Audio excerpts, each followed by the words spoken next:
Hola, bienvenido al canal de Solución de Problemas. En videos anteriores hemos hablado sobre hacer una investigación básica para tratar de encontrar las causas del problema. Si con esta investigación no has encontrado la solución al mismo, hemos recomendado que hagas un equipo de proyectos. Pues bien, ahora hablaremos sobre ¿qué empezar a investigar con tu equipo de proyectos?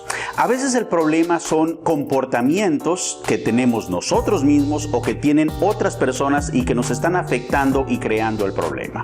Pues bien, hoy hablaremos sobre las causas por las cuales nos comportamos de tal o cual manera. Mi nombre es Manuel Iñán, soy consultor en calidad y productividad. He trabajado durante más de 20 años en decenas de países alrededor del mundo. Tuve la fortuna de entrenar a los primeros 120 Black Belts de Six Sigma en Johnson Controls o JCI en México en el año 2000. Una empresa muy grande del sector automotriz en aquel entonces y en la cual ha obtenido cientos de miles de dólares anuales de ahorro desde entonces mediante proyectos de mejora que solucionan problemas de calidad y productividad. Ahora pretendo que las técnicas y herramientas utilizadas en el ámbito industrial sean utilizadas en la solución de cualquier tipo de problema mediante apoteosis. La visión de apoteosis es: sueño con un mundo que se preocupe menos y se ocupe más, en donde las personas dejen de ser una víctima de las circunstancias y de sus emociones, tomando control de sus vidas para que construyan un mejor futuro para ellos y para las personas que los rodean. En este video no solo estaremos hablando sobre las causas por las cuales nos comportamos de cierta manera, sino además hablaremos en grandes líneas sobre las estrategias que pudiéramos seguir para influir en el cambio de actitudes y comportamientos, insisto, ya sea propios o de otras personas. En el video número 5 hablamos sobre hacer una investigación básica respecto a las causas del problema tratando de responder a las preguntas. ¿En dónde ocurre el problema con mayor frecuencia? ¿Cuándo ocurre el problema con mayor frecuencia?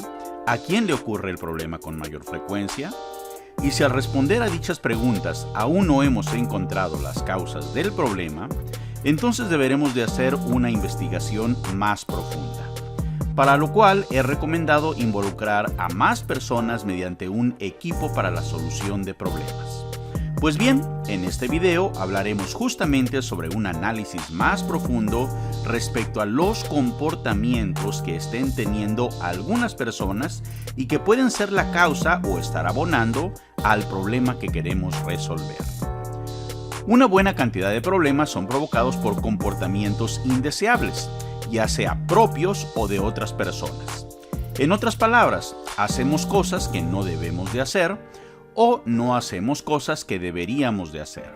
Así que, una vez que has formado tu equipo de solución de problemas, se recomienda que juntos sigan el siguiente procedimiento. Número 1. Enliste a las personas implicadas en el problema que se quiera resolver. Paso número 2. Analizar los comportamientos de los implicados y su nivel de influencia en el problema que se quiere resolver. Paso número 3. Identificar si hay alguien con comportamientos indeseables y que además tiene alta influencia en la ocurrencia del problema. En caso afirmativo, realizar lo siguiente. A. Evalúa las 5 Cs e identifica las causas de los comportamientos indeseables. B.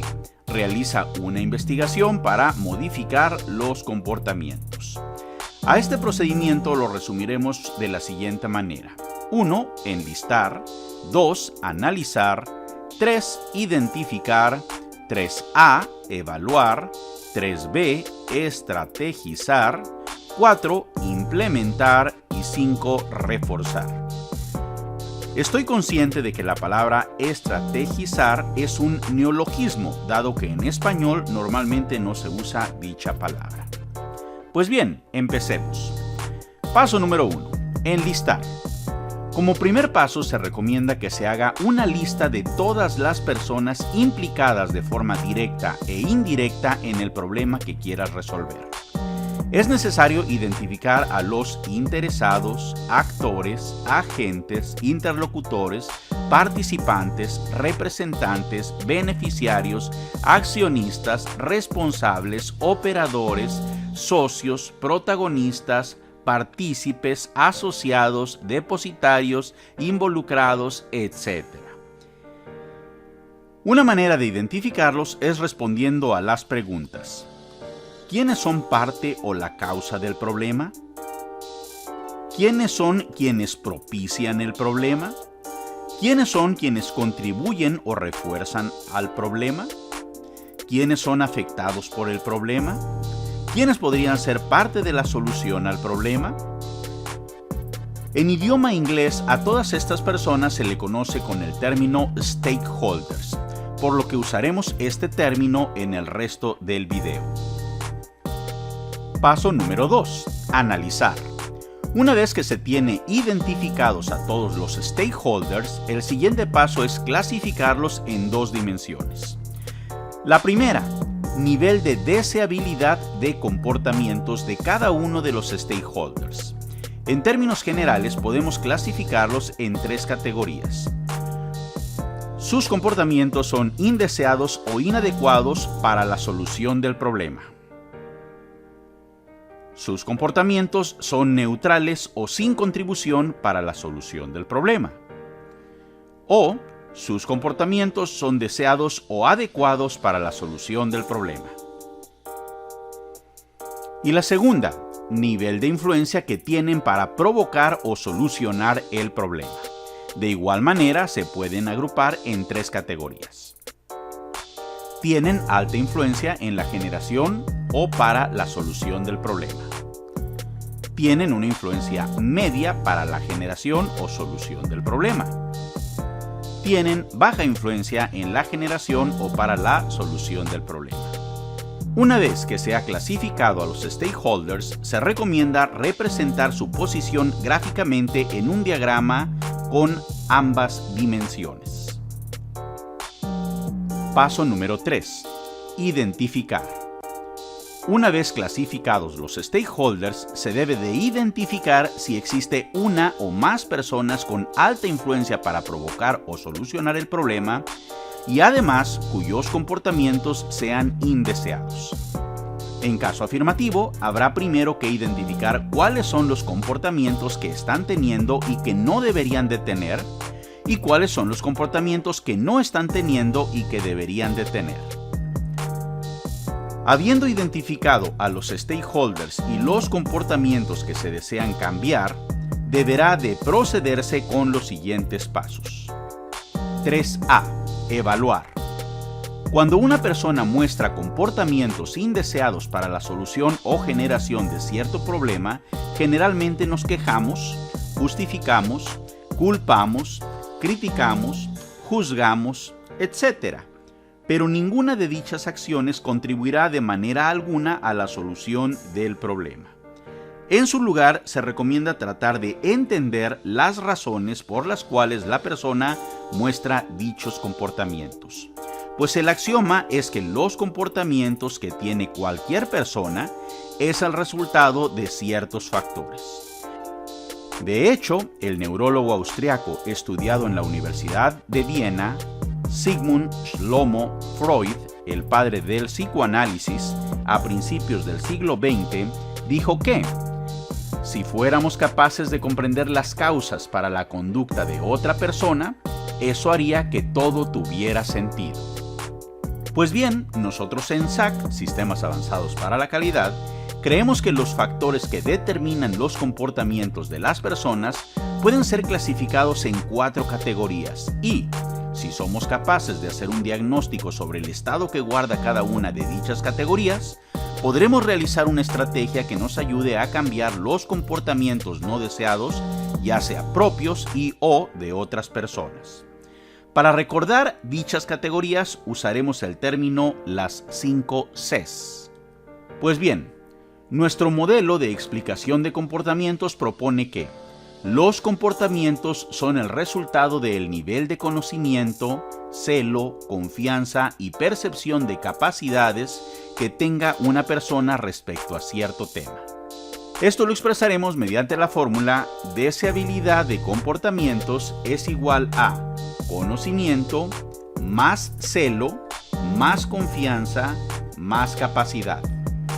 Si bien algunos de estos elementos serán abordados con mayor profundidad en otros videos, a continuación describiré de forma muy breve cada uno de dichos elementos. Conocimiento.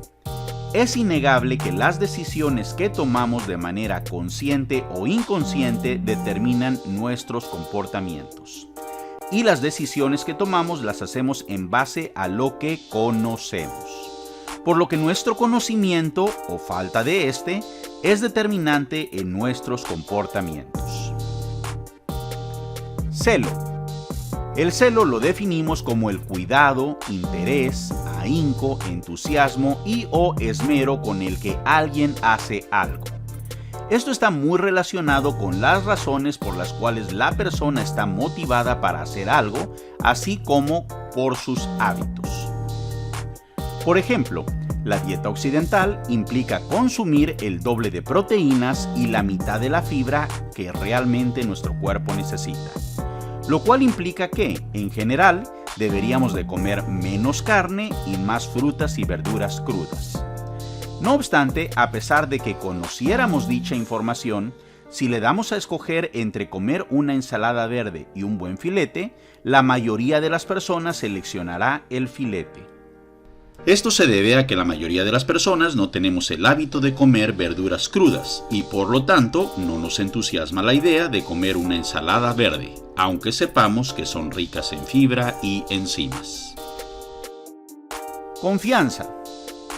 Nuestros comportamientos para con otras personas también están determinados por el nivel de confianza que le tengamos a dicha persona. Si no le tenemos confianza, actuaremos con cautela, pero si le tenemos mucha confianza, la apoyaremos, y si incluso la apreciamos, la seguiremos y buscaremos su bien. En esta categoría también entran las creencias que tenemos sobre cierto tema, pero aquí no entran las creencias basadas en conocimiento científico o información, sino creencias arraigadas por la cultura o religión. Se trata más bien de un tema de dogmas. Capacidad. Este elemento está relacionado con la percepción que tiene la persona sobre sí misma respecto a tener la capacidad material, intelectual, etc., de poder hacer algo. Si le pedimos algo a una persona y ésta piensa que no lo podrá hacer por falta de apoyo de otras personas, o porque le faltan herramientas, o le falta presupuesto o competencias para hacerlo, nos pondrá trabas y mostrará una actitud negativa antes de incluso intentarlo. Comportamientos. Los comportamientos son una resultante de los elementos anteriores, de forma que si alguna persona está mostrando comportamientos que nos están provocando problemas o bien no abonan a la solución del mismo, deberemos de pensar. Conocimiento. ¿Qué es lo que sabe la persona acerca del tema? Celo. ¿Qué es lo que mueve a la persona? ¿Cuáles son sus intereses y temores para comportarse de dicha manera? Confianza. ¿Cuánta confianza le inspiro a la persona? O bien, ¿qué tanto aprecio tiene hacia mí? Capacidad. ¿Cuál es el nivel de apoyo, recursos materiales y competencias que tiene la persona que le influyen a comportarse de esa manera? 3B. Estrategizar. Una vez que has entendido las razones por las cuales ocurren los comportamientos que están propiciando el problema, podrás realizar estrategias para influir en el cambio de dichos comportamientos. Si las causas de los comportamientos no deseados son por razones de conocimiento o educación, entonces la estrategia podría ser capacitar, formar y o dar información.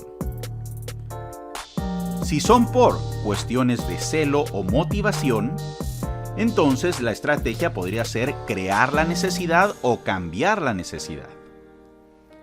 Si estas son por falta de confianza o creencias, entonces la estrategia podría ser liderazgo y o comunicación.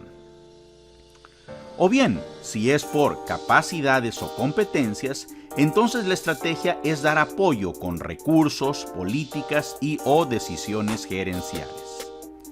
En el siguiente video hablaremos con mayor profundidad sobre las estrategias para crear la necesidad y determinar el estilo de liderazgo más adecuado dependiendo de la situación.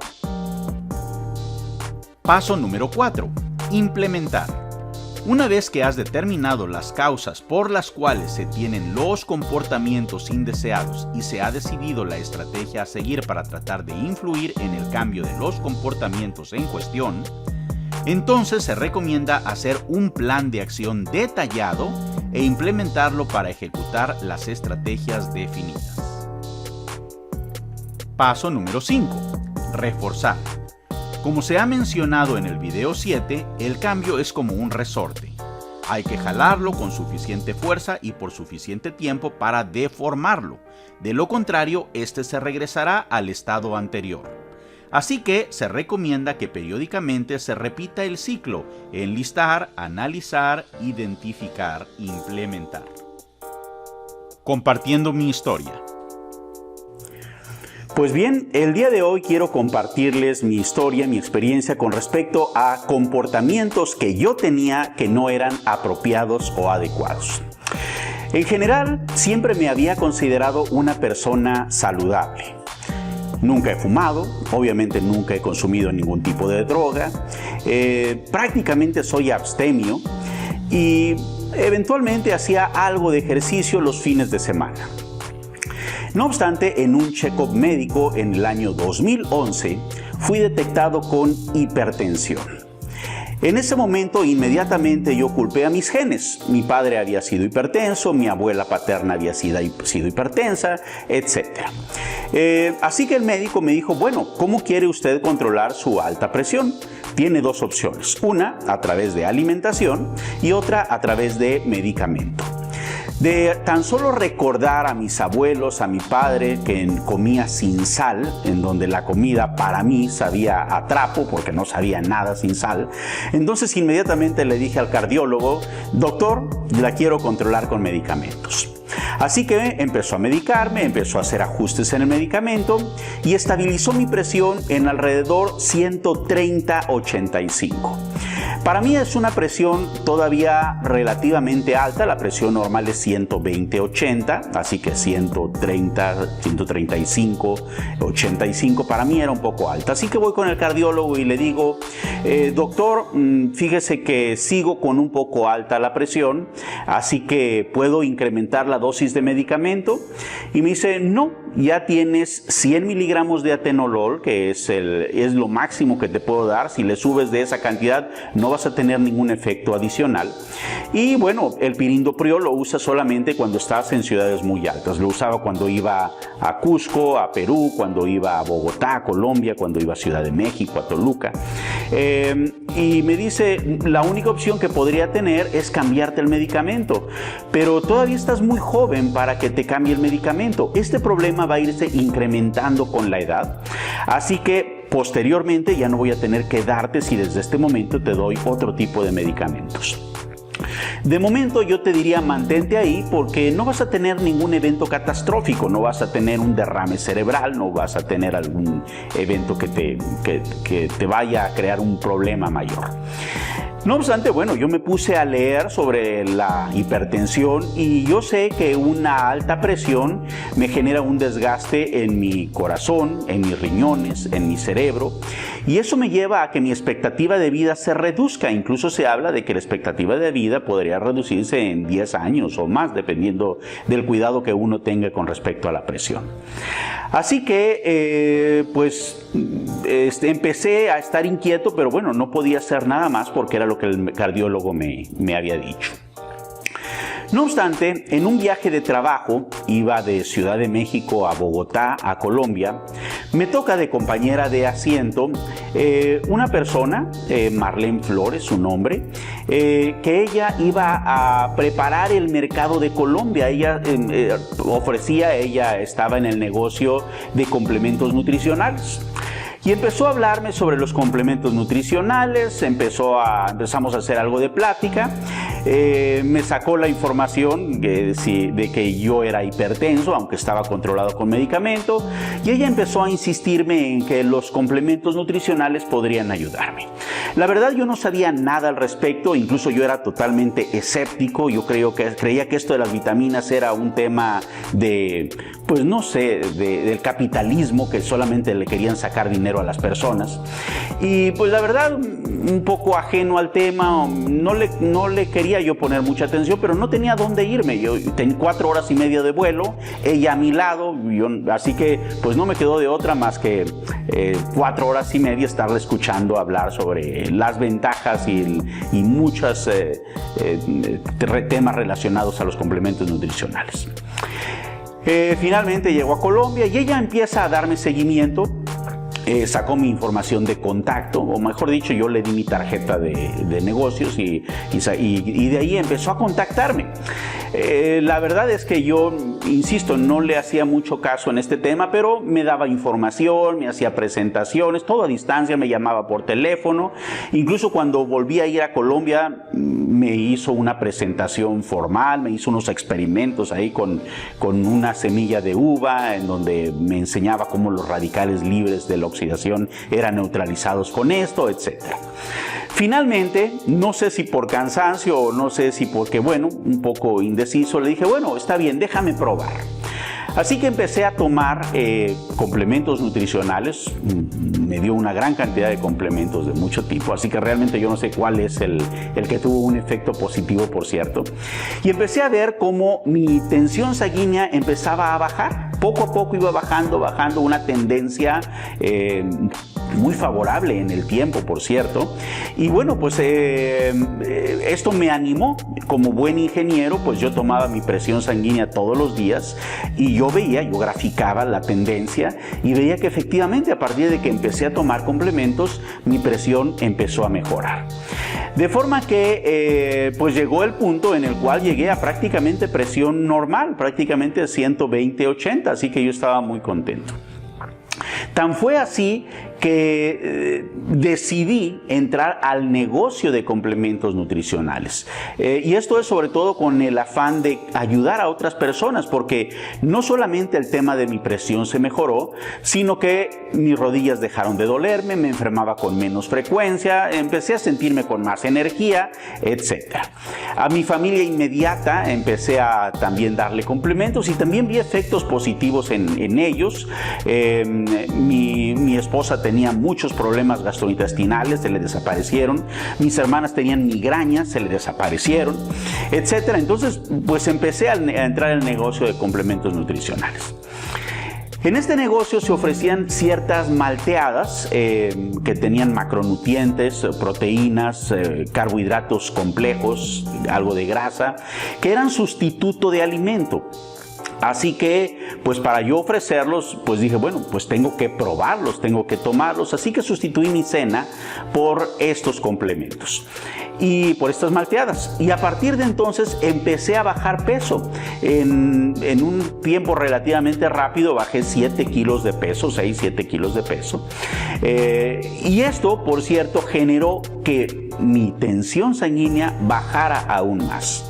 Y llegué a valores de tensión sistólica de 115 de manera promedio, o sea, a veces un poco más, a veces menos, 110, 105 de presión sistólica. El promedio era 115. De forma que empecé con el tiempo a dejar el medicamento con obviamente la guía de mi cardiólogo, y de forma que hoy en día me mantengo en 72 kilos, en teoría tengo que perder más peso. Estoy hablando ya de octubre del 2019. Tengo una tensión prácticamente perfecta, 118, 75 por ahí, es muy buena tensión sanguínea.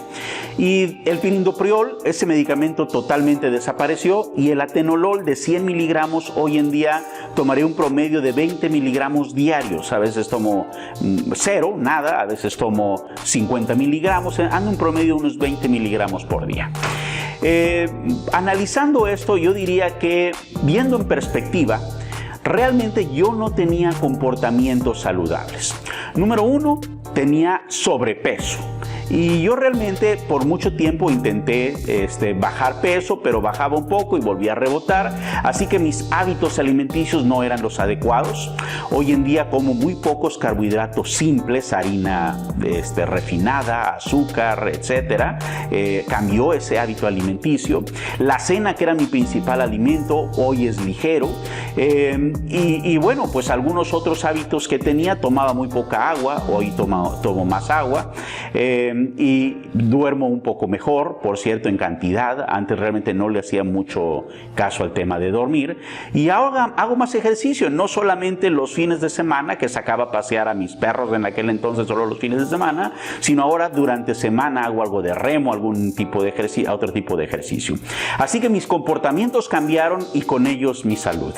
Así que a veces creemos que estamos haciendo lo correcto y realmente no, pero eso no se debe porque de manera intencional querramos tener comportamientos inadecuados, sino porque o no sabemos, o no creemos, o no podemos, o bien no estamos convencidos de que eso se tiene que hacer de tal o cual manera. Entonces, bueno, en esta sesión justamente estamos hablando sobre eso. ¿Qué es lo que provoca tener ciertos comportamientos en términos generales? ¿Y qué estrategias podemos seguir para cambiar dichos comportamientos? Las principales razones por las cuales no tenía los comportamientos saludables eran: conocimiento. Yo no sabía que la nutrición celular podía contribuir a mejorar mi estado de salud. Celo. Yo no sentía la necesidad de bajar de peso, pero el haber incursionado al negocio me creó la necesidad de hacerlo para poder tener la autoridad moral para vender los productos, especialmente las malteadas o batidos. Confianza. El alto grado de convencimiento, seguimiento e información proporcionada por Marlene Flores me dio la confianza para probar los complementos nutricionales que ella ofrecía. Capacidad. Cuando intenté bajar de peso en el pasado, tenía poca efectividad y además tenía rebote. Gracias a las malteadas de proteína de soya y carbohidratos complejos, fue posible lograr mejores efectos y sin rebote. Lo anterior hizo conciencia en mí sobre la prevención de enfermedades mediante mejores hábitos. Como resultado, mis comportamientos cambiaron. Ahora tengo mejores hábitos respecto a la salud. Consumo pocos carbohidratos simples, hago más ejercicio, duermo más tiempo, tomo más agua, etc.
Analizando la historieta, Teresa ha solicitado a Jimena hacer un diagnóstico en base a las 5 Cs. Comportamientos, capacidad competencias, confianza creencias, conocimiento educación, celo motivación. Según dicho diagnóstico, Teresa ha recomendado una estrategia para cambio de comportamientos como se muestra en el cuadro. Esta estrategia deberá de convertirse en un plan de acción detallado que será realizado por Teresa, Jimena y Rolando. Rapeando la lección. Ya, hey. Ya, hey. Ya. Cuando tienes definido en lo que vas a trabajar, a quienes tienes mayor influencia hay que identificar, ya sea para resolver el problema o lo van a provocar, pues sin su apoyo muy baja eficiencia tendrás. Si alguien se resiste a cooperar, sus razones debe de tener. En lugar de que vayas a juzgar, intenta buscarlo entender. Causas de resistencia, las puedes clasificar. Técnicas estructurales, rectoras y sociales, dependiendo de las causas del pesar. Las acciones del plan de aceptación serán vitales. No conozco persona alguna que le guste fallar. Si no se sienten seguros, no van a actuar. Cuando no saben cómo hacerlo, se van a asustar. Entonces la solución técnica es irlo a entrenar. Si no se cree o no se confía en el líder, no lo van a apoyar y menos lo van a seguir. La solución rectora entonces a tener otro estilo de liderazgo habrá que conseguir. Si no se puede por no tener apoyo o recursos, frustración y resistencia se van a observar. Protección estructural a los disgustos, mediante apoyo gerencial habrá que aportar. Si a la persona no le motiva la propuesta, ¿por qué esforzarse para romper el status quo? Entonces la estrategia para parar su protesta, motivadores internos y externos, es la respuesta a dúo. Las etapas de expectativa, resistencia, indecisión y apoyo, todas las pasamos cuando estamos ante algo nuevo. Un buen plan de aceptación te evitará cualquier embrollo, y con el perfil de cambio extinguirás cualquier fuego.